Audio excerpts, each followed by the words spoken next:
I'm Sandy Swarthout, and I'm your vice chair this year. I'm going to introduce our guests, and I will introduce them in the order that they're sitting here from right to left, and then they can decide which order they want to talk. So, on my far right, Mark Schoesler, who is from the Ag Forestry class number 10. And we all know him as the Republican and the majority coalition leaders. And we're happy to have him here, especially because he's a Coug. So next to him is Senator Linda Evans Parlette. This is her 9th year as caucus chair, and she says that means you should pray for her. we all understand that. And to my left is Dan Kristiansen, who tells me he's an accomplished troublemaker. I think he's also one of the nicest gentlemen that I know, and does an amazing job negotiating with Speaker Chop.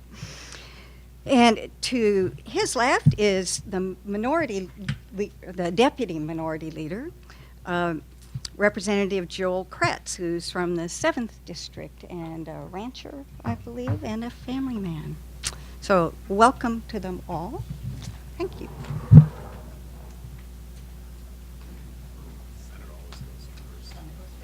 Senate always goes first.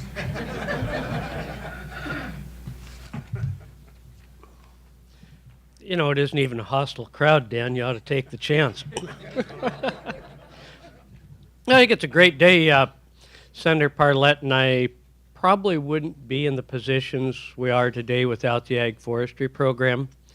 The program probably wouldn't be where it is today without the many great sponsors, many of which are in this room. So thank you, and thank you for your service. You know, the Senate's moving ahead. Revenue forecast bill is over in the House, and we think that that's a key to eliminating brinksmanship in budgeting. Just put it out there, get it done. The variation in revenue is probably about $5 million between a February and a March forecast, probably a rounding error at most state agencies. And as we look at that budget, I've had one consistent message. The glass is half full. We do have 8% more revenue, or $3 billion more. We left here with a 4-year balanced budget, and that's where we want to be. It's literally a glass half full. We haven't bought into gloom and doom and pessimism about this session. So what are we looking at on the positive side? Well, we're looking at our Injured Worker Recovery Act once again, that we work on an issue that rises all boats in the employer community. Looking at some permitting issues that help everyone in getting projects going, whether it's replacing a bridge or whether it's building a new manufacturing plant. We can do better with better permitting techniques. And I think the exciting news yesterday was we're not the party or the caucus of no. We'll say no to bad ideas, but we'll counter that with better ideas. I think it was exciting yesterday at our press conference that Senator Erickson led. He had Senator King, who believes transportation is part of it, Senator Brown, who believes in energy development, and even Marilyn Chase was there. And I think that points out that we too can have better ideas. Our ideas, let's try and solve the problems of 937 that are going to impact job creators and ratepayers. But let's also look at, can it be a solution that gives the governor and others who want carbon reduction a win? We think we can do both without punishing employers, losing jobs, raising taxes. So we really, really feel good about that. On the other hand, where we're going to get a big question every meeting we go is about transportation. And I think we're going to lead with broad and real reforms, that we do want to have a package, and we see the potential growth in economic return from a package. If you look at some of the projects could open up from the Spokane Valley all the way to East King County for positive economic growth, it can pay for a lot of the things that need to be in the program if we're just willing to do it. and that it's a statewide package. It's every bit as important to do the entire north-south corridor as it is to do all of 167 or fix 520. It has to be statewide. Governor Evans said when he was here for his 50-year celebration, there's no Democrat roads, there's no Republican roads, there's just roads. I think that was a pretty positive reminder for all of us. So we're going to go positive there. Question was asked about what we do about cap and tax, cap and trade, whatever you prefer to call it. We'll just wait and see if it ever comes out of the House. Then we'll talk about it, but we're going to talk about it with an alternative that I think is positive. The glass is half full. Senator Erickson showed that, so I'm going to turn it over to my colleagues, and hopefully we'll have time to answer a few questions today.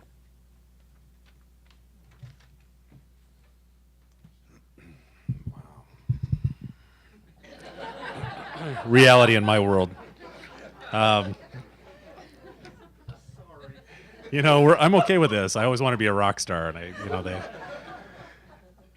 no, I want to thank you for having us here. It's been actually a pleasure taking over this role over the last couple of years to what I believe to have, first of all, a great collaboration with the Senate. It's been a long time.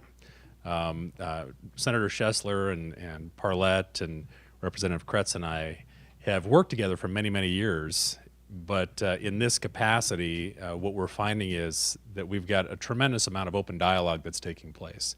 We've got regular meetings taking place regarding almost every one of your issues, and that's a good thing. It doesn't mean we always agree. I mean, we're supposed to agree with the Senate all the time, but they don't always agree with us, and so we'll keep that that trend going. But there is something that is important to be said about that, because it has not been the history of this institution that all four corners of the building are able to work together, let alone even two corners in the same party. And to have that type of ability to sit down and have dialogue, agree to disagree on things, is very important.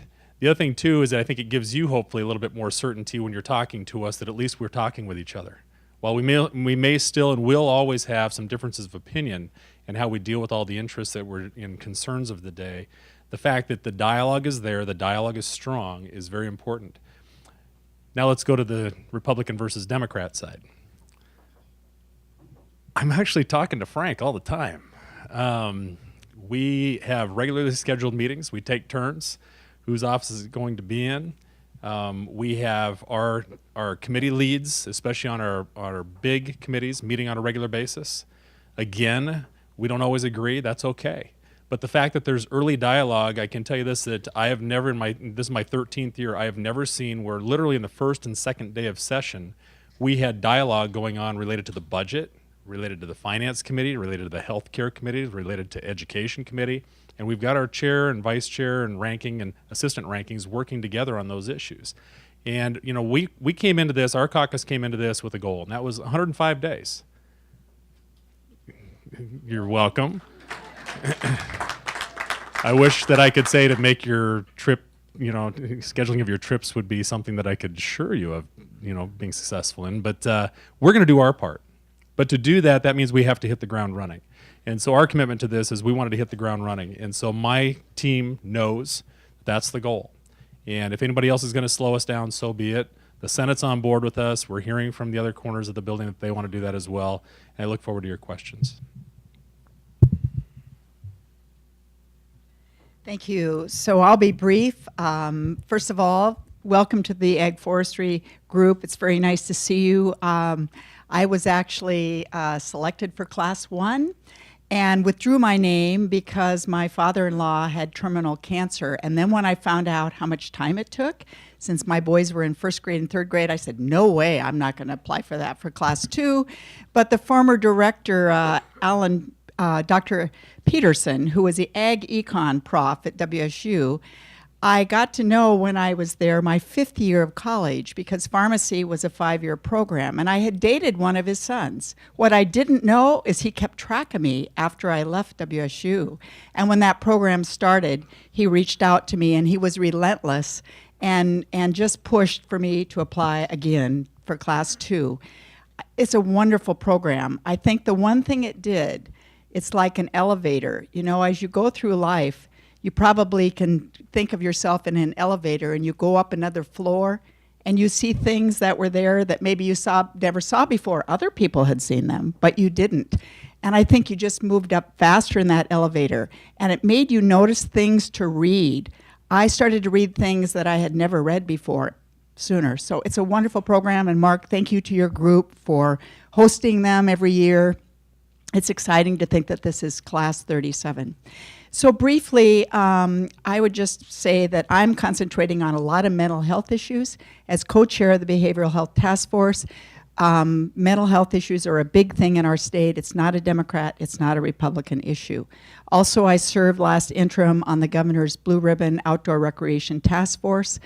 Outdoor recreation is a huge revenue source for Washington State, so I will be working to sponsor a bill with Senator Ranker that perhaps will create a new position to have somebody, the go-to person in our state dealing with outdoor recreation.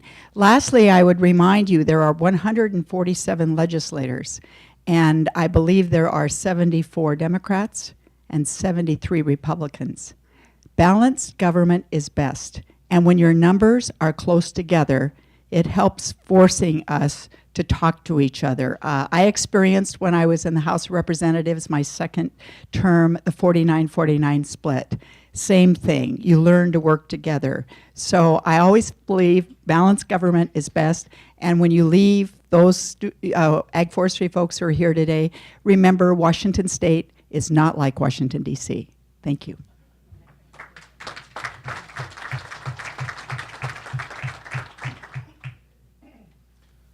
Well, I agree, Linda, but I would take another 10 or 15 seats if we could get them. So any of you that have been to the governor's office lately know that sooner or later there's one subject that you're going to talk about, and it's carbon. And I've been in quite a few of those here the last month, and he's kind of swung me around to his way of thinking, frankly. And I want to go after those big polluters. And I've got my sights probably on the biggest one, which is forest fires. And I'm using that angle on him, trying to get some interest. But having gone through the Carlton complex this year, I just want to bring up a few things about that. We've burned in the last less than a decade two fires that were larger than Kitsap County twice. We've had fire every year. But devastating effects, 410 square miles, about 400 structures, parts of, almost all of Alta Lake and parts of Pateros and Brewster burned. Tremendous destruction. A lot of people are living in tents and campers over there. And what I'm focused on is how are we going to do better? We've seen the mistakes in management. It seems like it's gotten worse. We had a 30-year firefighter in there saying that she felt less safe on this fire and felt like there was less options and tools in their hands to actually fight it. What I saw down there was nobody was fighting fire other than Gebber's Farms down at Brewster, and that was how the town got saved, with some of the local volunteer people and Gebber's crews out there. I think we've drifted in our fire management system, we've had losses a few times, and that's firefighter safety is always the number one priority. But I think we've drifted so far in that direction that I can tell you they're really safe sitting down in town in Brewster, which is where they were the whole time that I was there. It's not the firefighters' fault. They were ready to go. We went down and talked to them. They said, we can't get an order. What I saw was a breakdown in the command chain, and I'm not even pointing at the commander. Well, one I would point at, but I think we've developed too complex of a system. It's gotten to be a bureaucracy, and when you call for a piece of equipment, you need to have real-time decisions when you're fighting fire and it's coming and there's a wind. And waiting 5 hours for a simple decision is not acceptable. Waiting 4 days for simple responses is, it's not acceptable. So I'm looking at the whole fire system in this state. We spend a lot of money on it. We just got another $95 million bill, I think, for this fire. Two components. We've got to do some forest management and get ahead of this thing, and I think most of us in our agreement. And I think we need to do it strategically. There's ways of laying out timber harvest, in strategic areas, maybe long bands that are defensible spaces, things like that. But the other part of it is we've got to get this system fixed up. And I'm going to give you one example of how state mob is not working right now. And I could give you 100. 4 cats on Lowboys in Republic. They're 30 minutes away from a fire in Keller, and it's downhill the whole way, which is something you should be thinking about when you're dispatching heavy equipment. They called for one of them. He got down there in a half hour, unloaded, winds blowing, everybody's screaming for cats, and one of the supervisors comes up and he says, "Don't worry, I got it covered. I got 4 cats coming from Oregon." And we're seeing that kind of stuff over and over and over, and every fire season we're going to get it fixed. They're not getting it fixed. So we've got some legislative solutions. I do believe DNR is serious about it. The problem that I've seen is that, I think they are, but their predecessors were, and their predecessors were, and so were theirs. And we just seem to be muddling around into actually worse communications and worse decision-making in firefighting. So huge issue, bigger to me than most of you, but, you're all paying the bill. And I think we've got some common sense solutions that'll help, kind of a good Samaritan thing.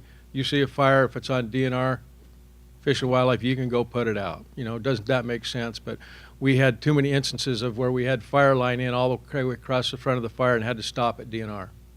No more of that. So anyway, I think we've got, I got a hearing at 1:30. I think I got between wolves and fires about 10 bills that I haven't read yet. So I'm going to get out of here as quick as I can and do that.